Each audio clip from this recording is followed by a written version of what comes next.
Hello friends, welcome to trending maths channel. நம்ம சேனலில் previous இயரோட PGTRB கொஷின்ஸும் model கொஷின்ஸும் பார்த்துக்கிட்டு இருக்கோம். ஸோ இன்றைக்கி நம்ம சேனலில் என்ன பார்க்க போகிறோம் அப்படின்னா, ஆப்ரேஷன் ரிசர்ச் ஓஆரோட ப்ரீவியஸ் இயர் கொஷின்ஸ் தான் பார்க்க போகிறோம். வாங்க ஃபஸ்ட்டு கொஷின் என்னன்னு பார்க்கலாம். ஸோ ஃபஸ்ட்டு கொஷின் என்னென்னா, இந்த standard form of general LPP where the objects functions is a maximisation type. First condition is all constraints are expressed as equation. Second condition, RHS of each constraints is non-negative. Third condition, all variables are non-negative. Then இப்போ இதில் எது ட்ரூன்னு கேட்டிருக்காங்கன்னா, நம்ம LPP standard எல்பிபிக்கு நமக்கு இந்த ஆப்ஜெக்டில் எது ட்ரூன்னு கேட்டிருக்காங்க. So main characteristics பார்ப்போம், எல்பிபியோட main characteristics பார்ப்போம். ஸோ ஃபஸ்ட்டு கேரக்டரிஸ்டிக் என்ன அப்படின்னு பார்த்தோம் அப்படின்னா, ஃபஸ்ட் ஒன் வந்து objective function. Objective function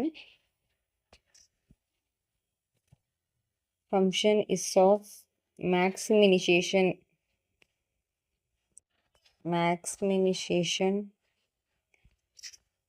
on minimization or minimization type.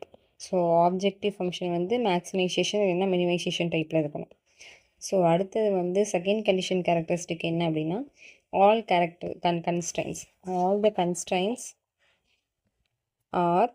the constraints are expressed as equations. எல்லா கன்ஸ்ட்ரைண்ட்டும் என்ன பண்ணுவோம் அப்படின்னா expressed as ஈக்குவேஷனாக ஃபார்ம் பண்ணிக்குவோம். ஸோ தேர்ட் கண்டிஷன் அப்படின்னு என்னன்னு பார்த்தோம் அப்படின்னா, the right hand side constant of each constraint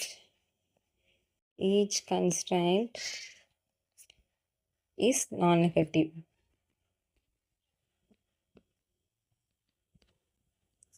So last condition என்ன அப்படின்னு பார்த்தோம்னா, all variables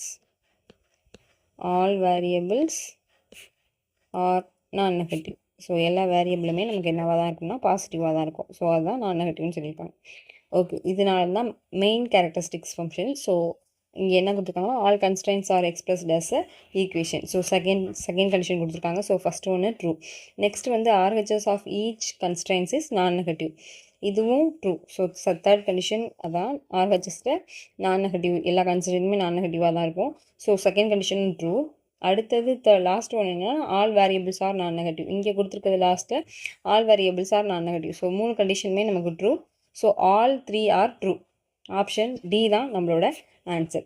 okay, next question பார்க்கலாம். Next question, replacement of an executing machine aims at. So replacement problem இது. சரி, ஓகே, இதுக்கான ஆன்சர் பார்க்கலாம்.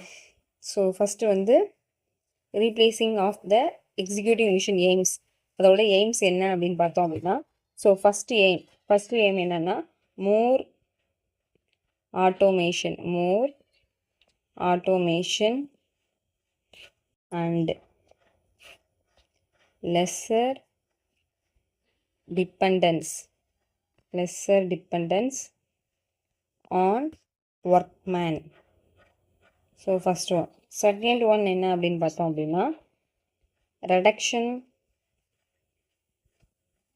reduction in the annual capital cost. So second one இது. Third one என்ன அப்படின்னு பார்த்தோம் அப்படின்னா, lower average annual cost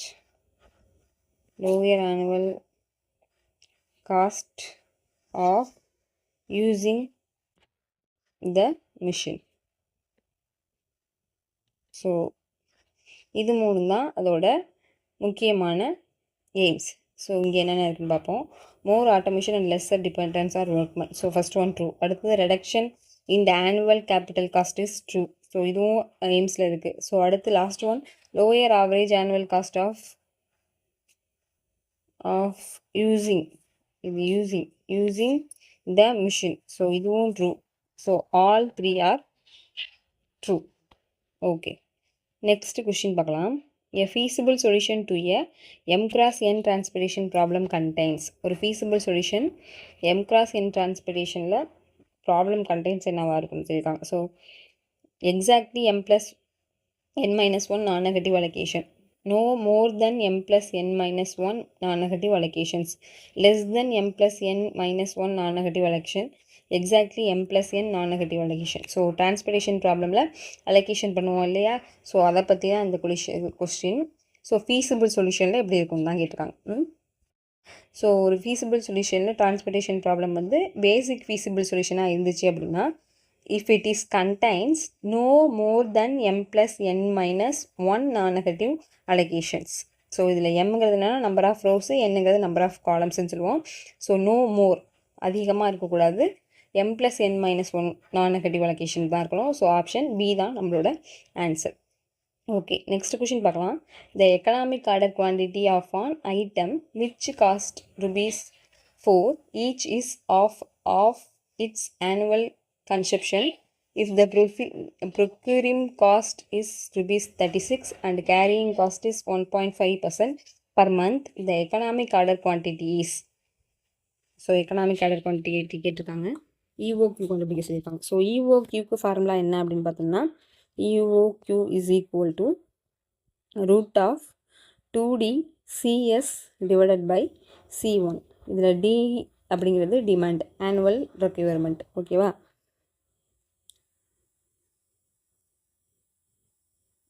so அடுத்தது வந்து CS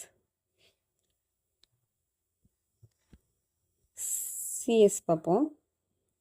so CS equal to இங்கே கொடுத்துருக்கிறது வந்து ப்ரொக்யூரிங் காஸ்ட் வந்து 36. ஓகேவா? அடுத்தது வந்து C1. ஸோ C1ங்கிறது ₹4.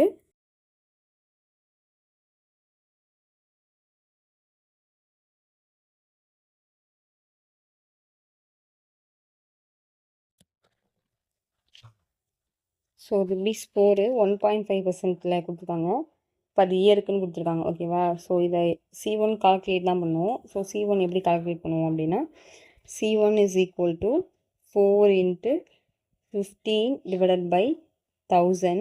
ஸோ இது ஹோல் நம்பராக மாற்றிட்டோம் 1.5ங்கிறத, டிவைடட் பை 12. ஸோ பர்சன்டேஜ் தானே, அது 100 போடுவோம். ஸோ ஹோல் நம்பராக மாற்றுறதுக்காண்டி இன்னொரு 0. ஓகேவா? ஸோ 4 × 15 இயருங்கிறதுனால 12. ஸோ இதை கேன்சல் பண்ணேன் அப்படின்னா எனக்கு C1ஓட வேல்யூ என்ன கிடைக்கும்? C1ஓட வேல்யூ அப்படியே இருக்கட்டும். நமக்கு இங்கே D தெரியாது, டியை பற்றி இங்கே எதுவும் சொல்லலை. அதே மாதிரி EOQ அப்படிங்கிறத நம்ம வேறு மாதிரி இன்னொரு ஃபார்முலா என்ன சொல்லணும்னா D/2ன்னு சொல்லலாம். ஸோ அப்போ D/2 is equal to root of 2D CS divided by C1ன்னு சொல்லலாம். ஸோ ரூட்டை கேன்சல் பண்ணுறதுக்கு 2 சைடும் ஸ்கொயர் பண்ணுறேன்.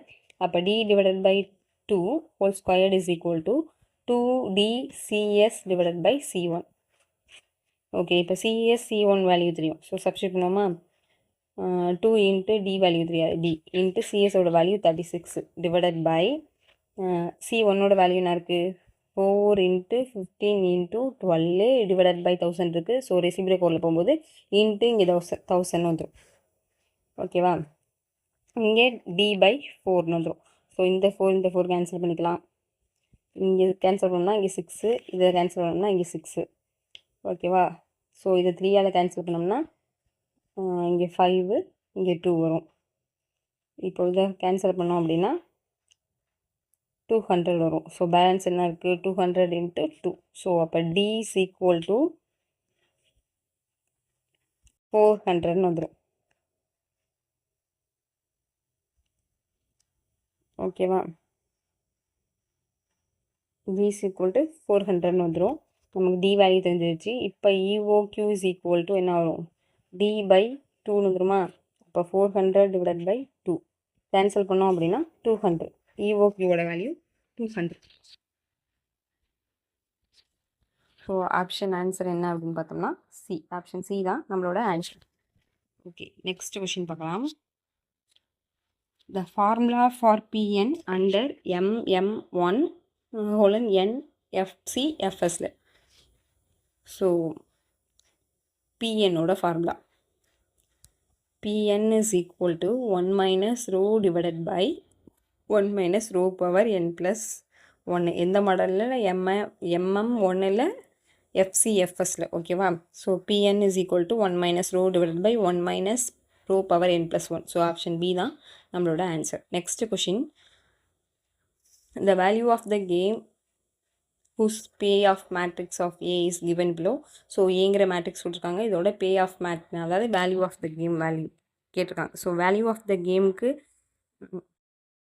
ஃபார்முலா என்னன்னா A11 A22 minus A21 A12 divided by A11 plus A22 minus A21 plus A12. So இங்கே A11ஓட வேல்யூ என்ன, first one 10, அடுத்தது A22ஓட value so இது 9, அந்த மாதிரி A12ஓட வேல்யூ 7, A21ஓட வேல்யூ 8. இப்போ சப்ஸ்டியூட் பண்ணுவோமா.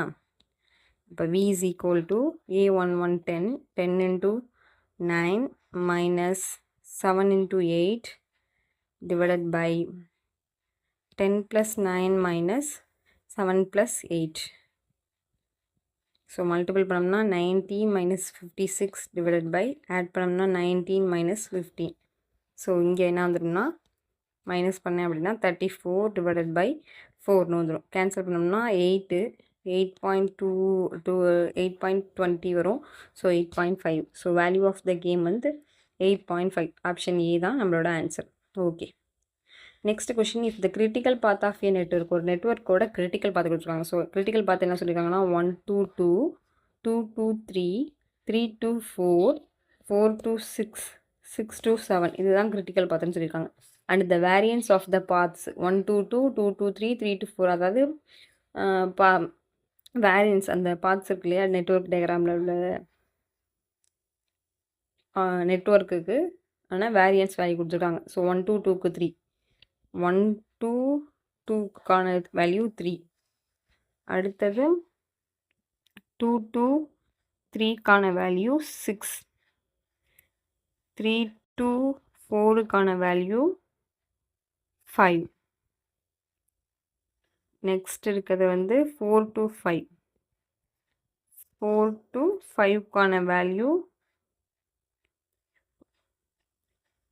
7, நெக்ஸ்ட் வந்து 4 to 6க்கான வேல்யூ 6, நெக்ஸ்ட் 2 to 6க்கான வேல்யூ 10, 4 to 7க்கான வேல்யூ 1, 6 to 7க்கான வேல்யூ 2. ஓகேவா. இப்போ வந்து நம்ம வந்து கிரிட்டிக்கல் பாத்துக்கான ப்ராஜெக்ட் லென்த் வேல்யூ கண்டுபிடிக்கணும். அப்போ வேரியன்ஸ் வேல்யூ தான் நம்ம ஆட் பண்ணுவோம். இந்த பாத்துக்கான உள்ள வேரியன்ஸ் வேல்யூ தான் ஆட் பண்ணுவோம். ஸோ 1 to 2க்கு உள்ள வேரியன்ஸ் வேல்யூ என்ன 3, 3 ப்ளஸ் 2 to 3க்கு 6, 6 ப்ளஸ் 3 to 4,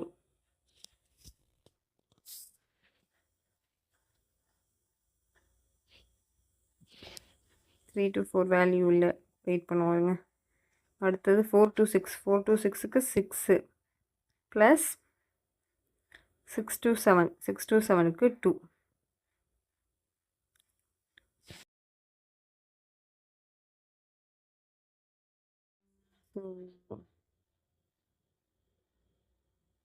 இங்கே வந்து 3 to 4க்கு இது கிடையாது, வேல்யூ இல்லை, அதாவது பாத் இல்லை. ஸோ என்ன பண்ணுவோம் அப்படின்னா ஒரு -1 பண்ணுவோம். பாத் இல்லாதப்போ -1 பண்ணுவோம். இதுக்கான வேல்யூ -1 போடுவோம். அப்போ ஆன்சர் பண்ணோம் அப்படின்னா 12, 15, 15 + 17, 17 - 1, 16. 16 இருக்கான்னு பாருங்கள். அப்படி இல்லைனா டம்மி வேல்யூவாக இருக்கும் பக்கத்தில் மைனஸ் பண்ணுவோம். சில நேரத்தில் இல்லை அப்படின்னா 17 போடுற மாதிரி தான் இருக்கும். இங்கே 16 ஆன்சர் போட்டு இருக்குது, அதனால் 16 போட்டுக்கலாம். Okay, next question, the minimax of the following matrix. So minimax கண்டுபிடிக்க சொல்லியிருக்காங்க. ஸோ மினிமேக்ஸ் அப்படிங்கிறது நம்ம காலமுக்கு தான் கண்டுபிடிப்போம். ஃபஸ்ட்டு காலமில் மேக்ஸிமம் கண்டுபிடிப்போம், அதுலேருந்து மினிமம் வேல்யூ. ஸோ ஃபஸ்ட்டு காலமுக்கான மேக்ஸிமம் வேல்யூங்கிறப்ப 6, செகண்ட் காலமுக்கான மேக்ஸிமம் வேல்யூ 3, தேர்ட் காலமுக்கான மேக்ஸிமம் வேல்யூ 6. இப்போது இதில் நம்ம என்ன கண்டுபிடிப்போம்னா மினிமம். ஸோ இதோட minimum value 3. So answer 3. Okay, next question, at a public public telephone booth arrivals are considered to be false on with an average inter-arrival time of 12 minutes. The length of the phone call may be assumed to be distributed exponentially with an average of 4 minutes. Then the traffic intensity or utilization parameter is okay. So arrival rate கொடுத்துருக்காங்க, inter arrival time. So அதுதான் வந்து arrival rate. ஓகேவா? So arrival rate இது வந்து லாம்டான்னு சொல்லுவோம். இது வந்து 1/12 per minute per minutes கொடுத்துருக்காங்க. அடுத்தது சர்வீஸ் ரேட், இந்த இருக்கு பாருங்க, டிஸ்ட்ரிபியூட்டர் சர்வீஸ் ரேட். இது வந்து மியூன்னு சொல்லுவோம். ஸோ இது வந்து 1/4. டிராஃபிக் இன்டென்சிட்டிக்கான ஃபார்முலா என்ன அப்படின்னு பார்த்தோம்னா, rho equal to lambda by mu. அப்போ என்ன வரும்னா 1/12 இன்ட்டு டிவைடட் பை 1/4 வரும். ஸோ ரெசிப்ரோக்கில் போட்டுருக்கேன் 1/4 கேன்சல் பண்ணேன் அப்படின்னா 3. அப்போ intensity value 1/3. So answer B. Okay, next question. In queuing theory, if the arrival occurs according to Poisson distribution, the inter-arrival time is. So inter-arrival time எப்படி இருக்கும் அப்படின்னா எக்ஸ்பொனென்ஷியலாக இருக்கும். So answer வந்து எக்ஸ்பொனென்ஷியல். ஒரு குவிங் சிஸ்டமில் அரைவல் பேட்டர்ன் வந்து Poisson டிஸ்ட்ரிபியூஷனை follow பண்ணி இருந்துச்சு அப்படின்னா அதோட மீன் அரைவல் ரேட் என்னவாக இருக்கும்னா, அதோட மீன் அரைவல் ரேட்டை நம்ம என்ன சொல்லுவோம்னா லாம்டான்னு சொல்லுவோம். ஆர் மீன் இன்டர் அரைவல் டைம் சொல்லுவோம், இது லாம்டான்னு சொல்லுவோம். இது வந்து எக்ஸ்பொனென்ஷியல் டிஸ்ட்ரிபியூஷன், எக்ஸ்பொனென்ஷியல் டிஸ்ட்ரிபியூஷனாக இருக்கும் வித் மீன் வேல்யூ 1/λவாக இருக்கும். ஸோ இதோட ஆன்சர் வந்து எக்ஸ்பொனென்ஷியல். ஸோ ஒரு 10 கொஷின்ஸ் தான் ஓஆர்லேருந்து ப்ரிப்பேர் பண்ணி வச்சுருந்தேன். ஸோ இந்த 10 கொஷின்ஸையும் பார்த்துக்கோங்க. இது இல்லாமல் கண்டினியூஸாக வீடியோஸில் எல்லா கொஷின்ஸ்லேருந்தும் ப்ரீவியஸ் இயர் மாடல் கொஷின்ஸ் போடுறேன். கொஷின்ஸ் நிறையா பார்க்க தான் நம்மளோட கெப்பாசிட்டி என்னன்னு நமக்கு தெரிய வரும். ஸோ நிறையா கொஷின் எடுத்து நீங்களாக சால்வ் பண்ணி பாருங்கள். நல்லா ப்ரிப்பேர் பண்ணுங்கள். டைம் ரொம்ப கம்மியாக இருக்குது. All the best. எல்லாருக்குமே ஆல் தி பெஸ்ட். சேனலை சப்ஸ்கிரைப் பண்ணி வச்சுக்கோங்க. உங்கள் ஃப்ரெண்ட்ஸுக்கும் ரெஃபர் பண்ணுங்கள். தேங்க்ஸ் ஃபார் வாட்சிங். தேங்க்யூ.